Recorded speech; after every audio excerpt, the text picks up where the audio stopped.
No vídeo de hoje vamos falar sobre os anjos mais misteriosos da Bíblia. No Antigo Testamento, há 108 menções de anjos. O livro de Gênesis narra situações em que anjos intervieram na vida de Abraão e Jacó. Durante a jornada pelo deserto, Moisés também teve encontros com anjos, conforme descrito no livro de Êxodo. Em geral, a palavra anjos, ou anjo, aparece 32 vezes no livro da lei e nos escritos de Moisés. As escrituras apresentam os anjos de Deus como os exércitos celestiais. Eles são seres reais, não meras figuras mitológicas ou conceitos abstratos. São personalidades espirituais que têm influência no mundo físico. Assim como o mundo demoníaco, o mundo angelical permanece oculto. Embora não possamos tocá-los, os anjos têm a capacidade de impactar as pessoas. Não os controlamos, mas eles têm poder para destronar reis. Isso nos conduz aos anjos mais enigmáticos mencionados na Bíblia, os Ofanim. Quem são os Ofanim?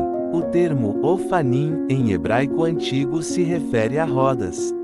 No singular, é chamado Ofan.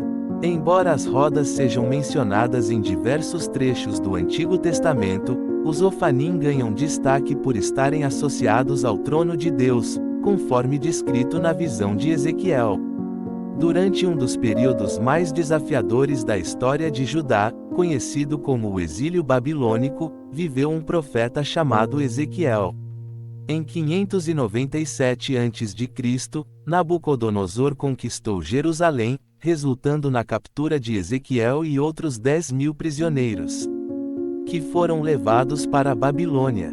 Nesse contexto, Ezequiel profetizou para os exilados que se estabeleceram em Tel Aviv, nas margens do rio Abor. O ministério de Ezequiel era de extrema importância para os exilados.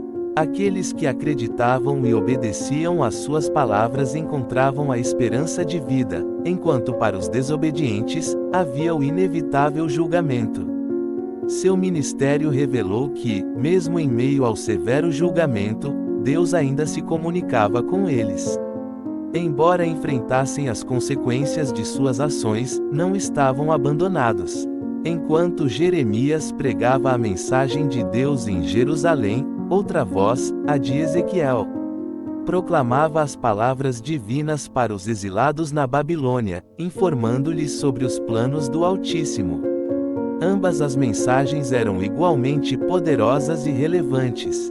Foi durante o período de exílio que Ezequiel teve uma visão extraordinária dos Ofanim. Enquanto estava no exílio, Deus se manifestou a Ezequiel, utilizando esse encontro para iniciar seu ministério como profeta. Nessa visão impressionante, Deus abriu os céus perante os olhos do profeta, revelando-lhe os mistérios dos Ofanim. Uma experiência difícil de ser plenamente compreendida sem levar em conta toda a revelação divina. A descrição da visão inaugural de Ezequiel é um dos trechos mais desafiadores de se traduzir em todo o Antigo Testamento.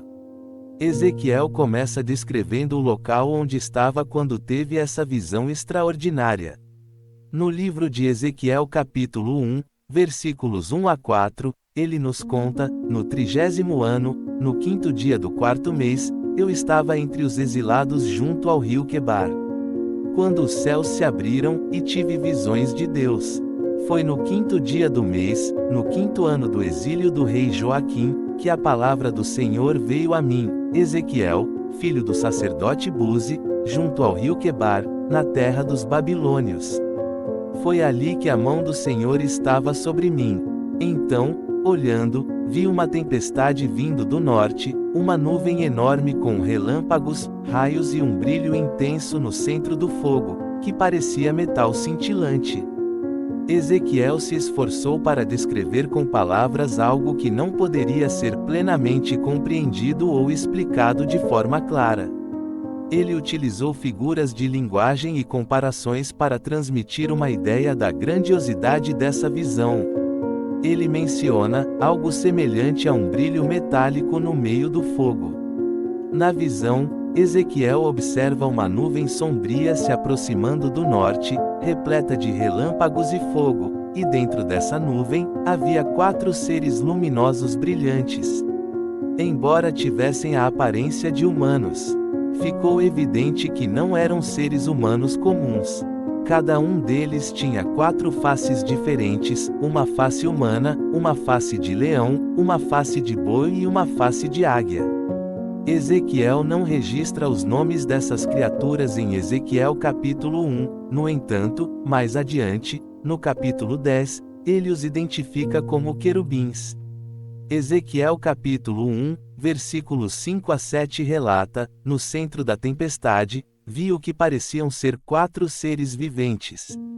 Sua aparência era como fogo, brilhando intensamente da cintura para cima. E abaixo da cintura, pareciam feitos de fogo também. Cada um deles tinha 4 rostos e 4 asas. Suas pernas eram retas, e seus pés se assemelhavam a patas de bezerro, brilhando como bronze polido. Ao presenciar essa visão, Ezequiel se esforçou para descrevê-la usando termos familiares e compreensíveis. Antes de ver os Ofanim, ele teve uma experiência com criaturas que ele posteriormente identificou como querubins. Esses querubins são seres celestiais criados por Deus e representam a primeira hierarquia angelical mencionada na Bíblia, surgindo imediatamente após a queda de Adão e Eva. Quando Adão foi confrontado pela primeira vez com a gloriosa presença dos querubins na história humana, sua reação de espanto, medo e admiração pode ser imaginada. Em Êxodo 25, Moisés recebeu instruções detalhadas sobre a construção de vários objetos a serem usados no tabernáculo. O livro de Ezequiel apresenta uma série de visões e profecias que revelam os planos, julgamentos e promessas de Deus para a nação de Israel e outras nações ao redor. Ezequiel, um profeta que viveu durante o exílio babilônico, transmitiu as mensagens divinas aos israelitas exilados, buscando restaurar sua obediência e fidelidade. Uma das visões notáveis mencionadas é a do Vale dos Ossos Secos, descrita em Ezequiel 37.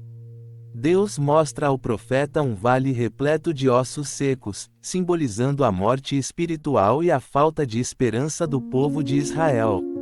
Através dessa visão, Deus demonstra seu poder para trazer vida ao que estava morto e restaurar seu povo. Conforme Ezequiel profetiza a palavra de Deus sobre os ossos, eles ganham vida, simbolizando a futura restauração e renovação de Israel. O livro de Ezequiel também explora o conceito de responsabilidade individual, enfatizando que cada pessoa é responsável por suas ações e enfrentará as consequências de suas escolhas. O profeta destaca a importância do arrependimento pessoal e da renúncia ao mal para obter a aprovação de Deus. Além disso, Ezequiel aborda a responsabilidade dos líderes, especialmente os pastores de Israel, que falharam em guiar e cuidar do povo de Deus. Ele critica os líderes corruptos e descreve as qualidades de um verdadeiro pastor que se preocupa genuinamente com o bem-estar do rebanho. Ao longo do livro, Ezequiel intercala profecias de julgamento e esperança. Enquanto os julgamentos de Deus são severos para os que não se arrependeram, ele também promete uma restauração futura e redenção para seu povo. Deus anseia que o povo de Israel abandone seus caminhos malignos e retorne a ele, oferecendo perdão e renovação. O livro conclui com uma visão do templo futuro e suas dimensões, simbolizando a presença contínua de Deus e a restauração do culto apropriado na nação de Israel. Resumidamente, o livro de Ezequiel é uma narrativa profunda sobre a soberania de Deus, seus julgamentos diante da desobediência e suas promessas de restauração e redenção. Através das visões e profecias, Deus fala tanto aos israelitas exilados quanto aos crentes ao longo da história, lembrando-lhes de sua fidelidade, justiça e misericórdia.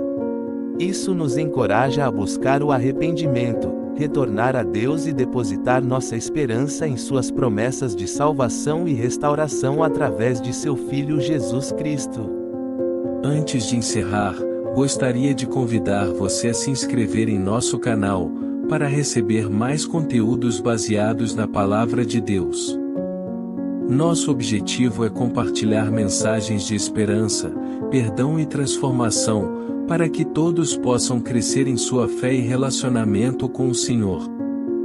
Agradeço a todos vocês por dedicarem seu tempo para assistir a este vídeo e que essa história nos inspire a buscar a santidade, a humildade e a dependência de Deus em todas as áreas de nossas vidas.